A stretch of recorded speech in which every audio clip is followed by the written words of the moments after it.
بسم اللہ الرحمن الرحیم۔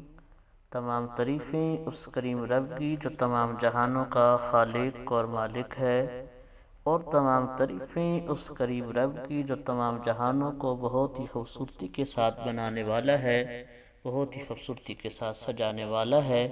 کروڑوں درود و سلام کریم آقا علیہ الصلوۃ والسلام کی ذات پر، جن کو رب تعالی نے تمام جہانوں کے لیے رحمت بنا کر بھیجا ہے، اور آپ کی آل پاک پر اور آپ کے سارے اصحاب پر، جن کو رب تعالی نے رضی اللہ عنہم ورضوا عنہ کے لقب کے ساتھ نوازا ہے۔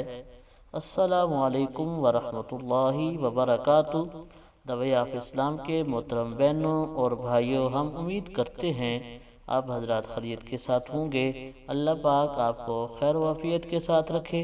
اللہ پاک آپ کو دین دنیا کی بھلائیاں عطا فرمائے، اپنی ذات کے علاوہ کسی کا محتاج نہ فرمائے۔ محترم بہنوں اور بھائیوں، آج ہم جس موضوع پہ بات کرنا چاہتے ہیں وہ آپ کے فقہی مسائل اور ان کا حل ہے۔ انشاءاللہ فقہی مسائل اور ان کے جوابات سن کر انشاءاللہ ہم سب کے علم میں بہت زیادہ اضافہ ہونے والا ہے۔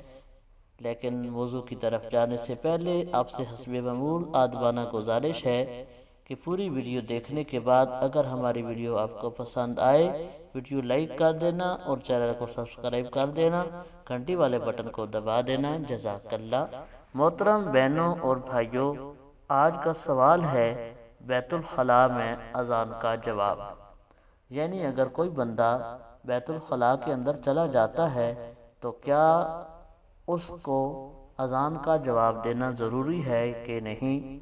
اور شرعی طور پر اس کا جواب یہ ہے کہ بیت الخلاء میں اذان کی آواز سنائی دے تو جواب نہیں دینا چاہیے، کیونکہ وہاں اللہ تعالیٰ اور اس کے رسول مکرم صلی اللہ علیہ وآلہ وسلم کا نام لینا یا قرآن کی تلاوت کرنا یا تسبیحات و درود پڑھنا یا کلمات اذان کو دہرانا خلاف ادب ہے اور گناہ ہے۔ اس لیے ہمیں چاہیے کہ ہم اگر بیت الخلاء میں داخل ہو جاتے ہیں، اذان شروع ہو جاتی ہے، اذان کا جواب دینا بہت زیادہ ثواب کا کام ہے، لیکن اگر بیت الخلاء کے اندر ہیں، اذان شروع ہو جاتی ہے تو فقہی طور پر، شرعی طور پر اذان کا جواب نہیں دیا جائے گا۔